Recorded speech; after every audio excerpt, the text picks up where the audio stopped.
dhudhummadiiyo eebbow nin xiran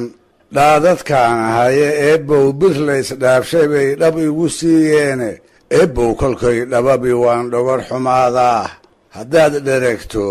eebbow baryaad dhaxal ka haysaaye eebbow dhadhamo fool xun waa lagu dhukaamaaye eebbow waxaan dhuunyannaa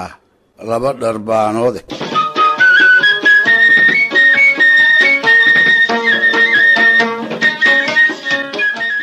dhegaystayaal qarniyadii 18 iyo 19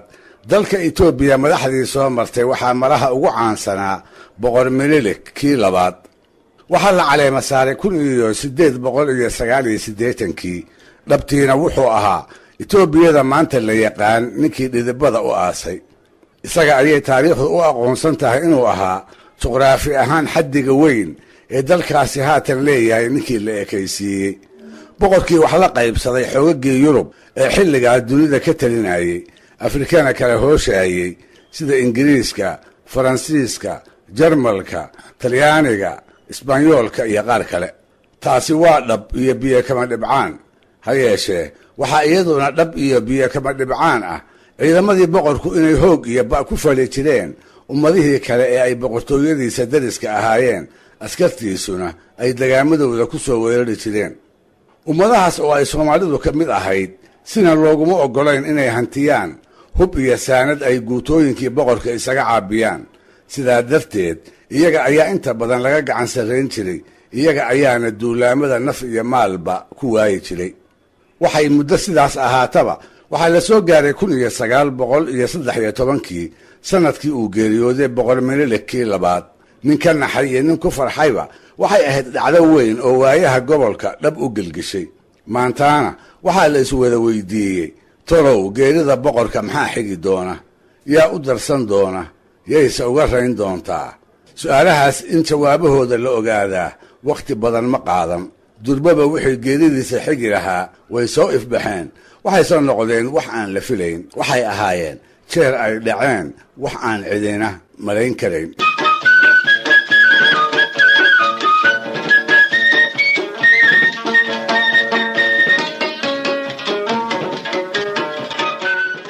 dad badan oo gudaha dalka iyo dibaddiisaba ku dhaqnaa ayay filan waa ku noqotay oo yaab iyo irkiga dhabannada la qabsaday markii la caleema saaray kii ugu horreeyey boqor aan kiristaan ahayn oo ay Itoobiya yeelato muddadii dheerad ee ay taliska dhexal ahayd boqor Liis Yaasuu oo muslim ahaa ayaa si lama filaan ah kursigii boqortooyada ugu dangiigsaday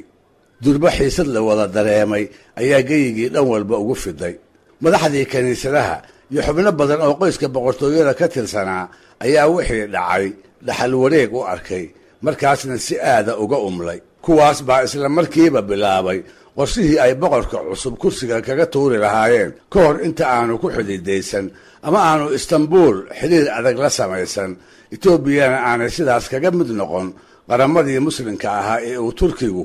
calanka u sidi jiray dhinaca kale haddii arrinta laga eegana geeridii boqor Minilik waxay ahayd dadyowgii ay dariska ahaayeen dhacdo ay ku farxeen waxay ahayd wanaag iyo nabad dhacdo ay ka fisheen waxay u qaateen dhacdo ay kaga raysan doonaan gulufyadii hubaysnaa ee uu ku soo saari jiray iyo canshuur madaxdii ay askartiisu sanadka labadiisa madax ka urursan jirtay dadyowgaas oo Soomaalida galbeedka degtaa ay ka mid ahayd ayaa waxay hididiile horley ku korodhay boqor Liis Yaasuu kolkuu xarun cusub ka dhigtay Harar oo ah magaalo iyo imaarad muslimiinta geeska Afrika taariikh xusuus mudan u lahayd taasina waxay dhashay boqorkii cusbaa hambalyo iyo taageeraba inay ugu soo qulqulaan ergooyin kala duwan oo ka kala tirsanaa muslimkii gudaha dalka ku sugnaa iyo cirifyada ummadihii dagaankoodu ahaa waxaase xusid gaara mudan halgamaagii Soomaaliyeed Sayid Maxamed Cabdilla Xasan inuu ugu horreeyey madaxdii muslimka geeska Afrika kuwoodu xiriirka dhow la samaystay boqorkii dhalinta yaraa ee ay Itoobiya yeelatay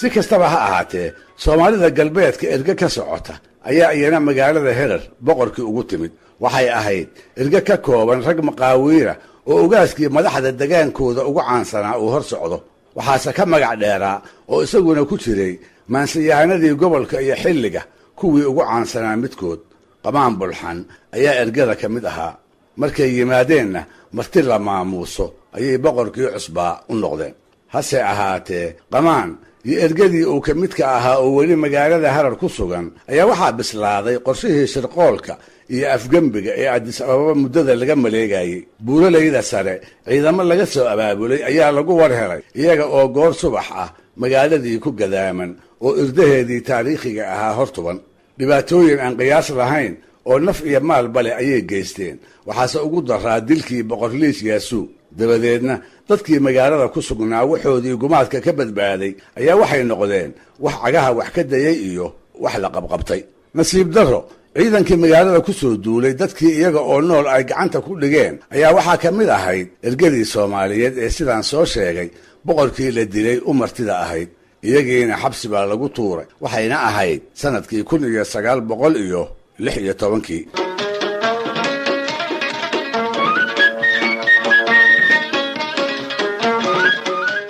haddaba sanad ku dhowaad markay halkaa ku silcayeen ayuu qamaan bulxan yeelay maantaa oo kale isaga iyo raggii la ayniga ahaa wixii ay bulshadoodu ka fili jirtay. wuu gabiyey. wuxuu tiriyey tix murugo badan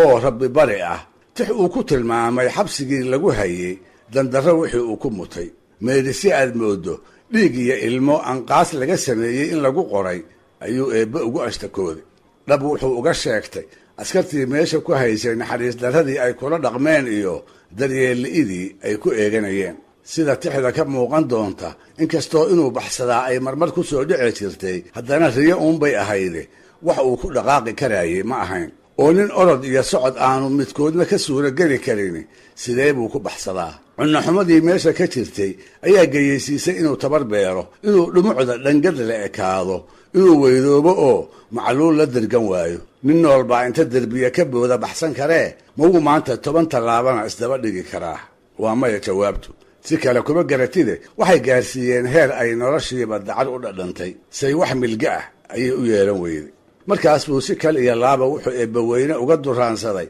inuu ka koriyo saxariirtii isaga iyo ergadii kaleba la marsiinayey. haddiise aan taasi looxul maxfuudka ugu qorayn wuxuu ka beriyey inuu xaggiisa u oofsado. ileen nafay naf ma tahay looma noolaado, way kugu jirtaana looguma mintidee. maantaas buu qamaantiriyey tixdan aan idiin marin doono ee uu asaaska uga dhigay qayb hor leh oo uu ku soo kordhiyey qaybihii la yiqiin ee maansada Soomaalida ahna qaybta aynu ku magacaabi karayno maansada xabsiyada. wuxuu qamaan ku alaladay eebow dhistiya ways hayaan dhagaxda waaweyne eebow in dhuub la eg cirkaynagaga dhaarteene eebow dhulkaynaga qarsheen dherarka loo yaale dhudhummadiyo eebow nin xiran dhaadadkaan ahaye eebow bir lays dhaabshay bay dhab igu siiyeene eebow kolkay dhababi waan dhogor xumaadaaye eebow waxmaas dhiribsan baan dhab ula seexdaaye dhiiggayga eebow ka jecel dhadiya hoobaane oo dhalasho laysugu naxaa nama dhextaalgaale eebow dharkiya way marshaan dhexirka naaguuye eebow dhaqaaq male ninkii lagu dhidbaadaare eebow dhallaan sidii galbaan dhadan dhateeyaaye eebow ma dheelmado intii dhagax la tuuraaye eebow dhurwaa sidii haddaan dhibi lahaa ruuxa eebow dhir baan mari lahaa dhacama oodeede haddaad dheregto eebow baryaad dhaxal ka haysaaye eebow dhadhamo fool xun waa lagu dhukaamaaye eebow waxaan dhuunyanaa 2 dharbaanoode eebow ma soo kala dhacaan 2 dhoomoode dhanuu noo rid aakhiro jannaan dhagagsanaynaay.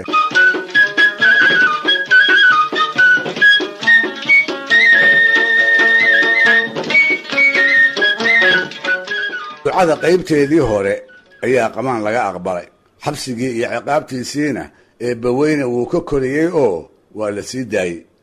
isaga oo bad qaba ayuu ciid iyo reerahoodii dib ugu noqday. maantaa kadibna wuxuu noolaa 12 gu. madahaygana waa guyaashii uu tiriyey gabayadiisa kuwa ugu culculus ee ugu murtida badan Soomaaliduna ay ugu jeceshahay. dhegaystayaal, barnaamijkii dhaqanka iyo hiduwa maanta halkaa inoo joogo. waa inoo toddobaadka dambe hadduu eebba idmo iyo qayb kale oo ka mid ah maansayahanadii Soomaalidu tixii ay kaga cawdeen xabsiyada iyo noloshooda.